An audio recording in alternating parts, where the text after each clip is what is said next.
নমস্কার। আজ আমি ঘরোয়া পদ্ধতিতে মাটন কারি করছি, আপনারা আমার সঙ্গে থাকুন, দেখতে থাকুন। এখানে 1.5 কেজি মাটন নিয়েছি। পেঁয়াজ, লঙ্কা, হলুদ, ধনেপাতা, জিরে, গরম মশলা, আদা রসুন পেস্ট, তেল, চিনি, নুন, ঘি।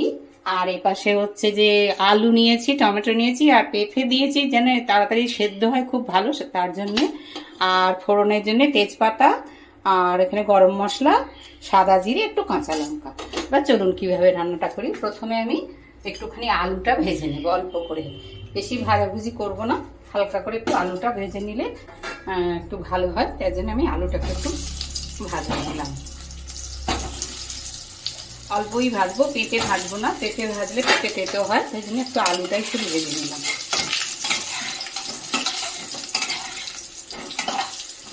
এই আলুটা ভাজতে ভাজতে আমি এর সাইড দিয়ে পেঁয়াজটাকেও ভেজে নেবো। আমি অতিরিক্ত ইয়ে করে ভাজবো না, কড়া করে ভাজবো না। এখন তো এবার গরম পড়ে গেল খুবই, সেই জন্য খুব স্পাইসি ওয়েতে করবো না, একটু হালকাভাবে রান্নাটা করবো। তো সেই জন্যে আলু অবশ্য এখন সবাই কোটা অ্যাভয়েড করেন, তবে ইয়ে মাটনে একটু আলু, এগুলো আমাদের সেই ছেলেবেলা থেকে দেখে আসা তো, দিলে গরম ভালোই লাগে। আর গরমকালে তো একটু পাতলা হলে ভালোই হয়। আচ্ছা, এবার হচ্ছে আমি আর একটু তেল দেবো, যেহেতু এবারে এটা দেবো, পেঁয়াজটা দেবো। হ্যাঁ, তেলটা যে কোনো তেল দিতে পারেন, সর্ষের তেল, সাদা তেল। আমি একটু সাদা তেলটাই বেশি ইউজ করি, তার জন্য আমি সাদা তেল দিলাম। সর্ষের তেলও দিতে পারেন, সেটা আপনাদের উপর নির্ভর করতে কোন তেল খাবেন। তবে অনেকে আবার খুব সর্ষের তেল বেশি ভালোবাসেন, সর্ষের তেল খাওয়া ভালো অবশ্য, কিন্তু আমার যেন মনে হয় সর্ষের তেলে যেন একটুখানি কিরকম গন্ধ লাগে। মাছ ফাছেতে করি, বাট অন্য রান্নাগুলো আমি একটু সাদা তেলেই করি, সেই জন্য আমি সাদা তেলটাই দিলাম।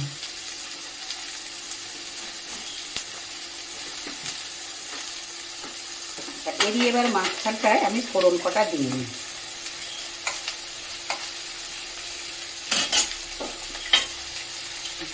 তেজপাতা, আর এখানে একটুখানি গরম মশলা, সাদা জিরে, এগুলো সবই দিয়ে দিলাম।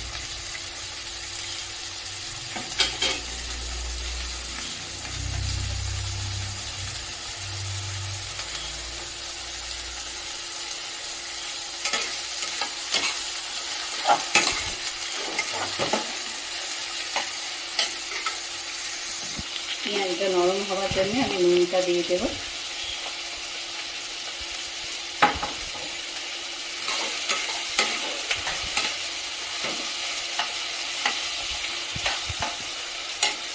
আর চিনিটা দেবো কালারের জন্য। এরা নুন ঝাল যে যার আন্দাজ মতন দেবেন, তবে একটা মোটামুটি মাঝখানে থাকা যেটা বলে সেটা আমি দিলাম। আর টমেটোগুলো আমি বেশি কেটে কেটে গোল গোল করি, নুন যা সেগুলো ছিঁড়ে রেখেছি, কারণ টমেটোটা এমনি হয়ে যাবে। দিলাম।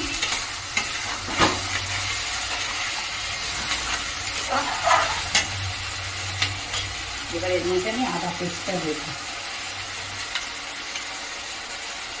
এর মধ্যে আদা রসুন দুটো একসঙ্গে পেস্ট করা।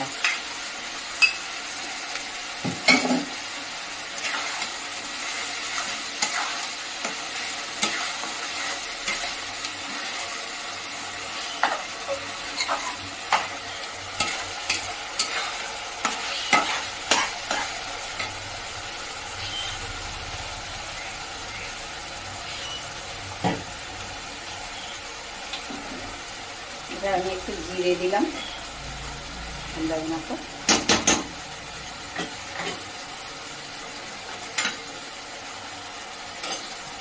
হলুদ,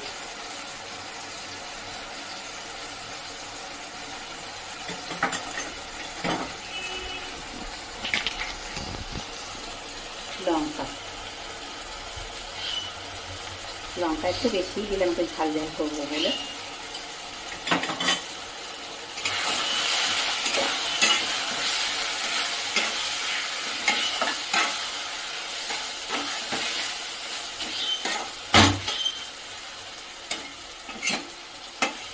এবার এর মধ্যে আমি মাথাটা তুলে দিলাম।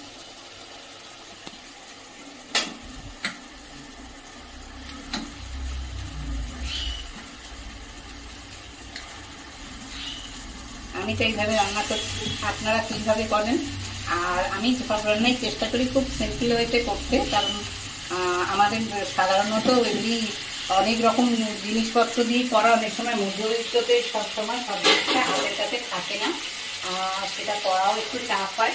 তাই যেগুলো হাতের কাছে পাই এগুলো সহজ পদ্ধতিতেই আমি সবসময় করার দিকে চেষ্টা করি। তো আপনারা কীভাবে করেন সেটা যদি একটু আমার জানান, আমার খুব ভালো লাগবে। তো হয়তো আমি কিছু কিছু জায়গায় ভুল থাকলে ঠিক করে দিতে পারি। তবে এই যে প্রত্যেকের একটা নিজস্ব রান্নার ধারা থাকে, প্রত্যেকে একটা আলাদা আলাদা প্রসেসই করে। তো সেই হিসেবে সবারটাই ভালো, সবারটাই ঠিক। দেখে তো আবার ভালো মন্দ বোঝা যাবে না, আর আপনাদের বা পাই কোথায়। মোটামুটি আমি আমার মতো করে করছি, আপনাদের সঙ্গে একটু শেয়ার করবার ইচ্ছা হলো। সব জিনিসই তো দেখাই, তো ভাবলাম যে সব রান্না যখন করি সব রান্নাই দেখাই আপনাদেরকে। তো ভাবলাম এই রান্নাটাই আর ছাড়ি কেন, খুব একটু হাত ছাড়া করে। তো সেই হিসেবে তো গরম মশলা অল্প করে আগে দিয়ে দিলাম, দিয়ে আমি এটা একটুখানি এটা রেস্টে দিলাম। তারপরে আমি একটু পরে এটাকে আমি আবার তারপরে খুলছি, আপাতত আমি এটা রেস্টে দিলাম। আচ্ছা, এবার হচ্ছে প্রেশার কুকারেতে 5টা সিটি দিয়ে এটাকে আমি একটু মানে নরম করে নিয়েছি। যেহেতু এটা কি মাটন, তো এটা একটু সিটির পরিমাণটা একটু বেশিই থাকে। আচ্ছা, আমি এবার ধনে পাতাটা ওপর দিয়ে ছড়িয়ে দিচ্ছি। এবার হচ্ছে একটুখানি গরম মশলা দিলাম, অল্প করে দিলাম, আর হচ্ছে দেখলাম এসে একটু ঘি দিলাম, কেন গন্ধটা থাকবে তো তাই জন্য। আচ্ছা, হয়ে গেছে আমার মোটামুটি। এবার ঘন হয়ে গেছে, এবার আমি সার্ভিং প্লেটের মধ্যে এই বোলেতে কিছুটা পরিমাণ সার্ভ করছি, আপনাদের দেখাচ্ছি।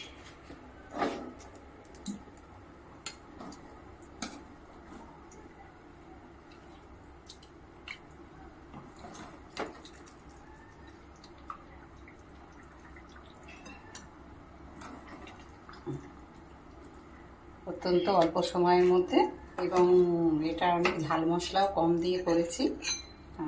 সেটা আপনারা কীরকম ঝাল মশলা খান সেটা আলাদা ব্যাপার। আমি মোটামুটিভাবে গরমকাল তো, তাতে একটু মশলার পরিমাণটা কম থাকে, সেই দিকেই বেশি গুরুত্ব দিয়েছি।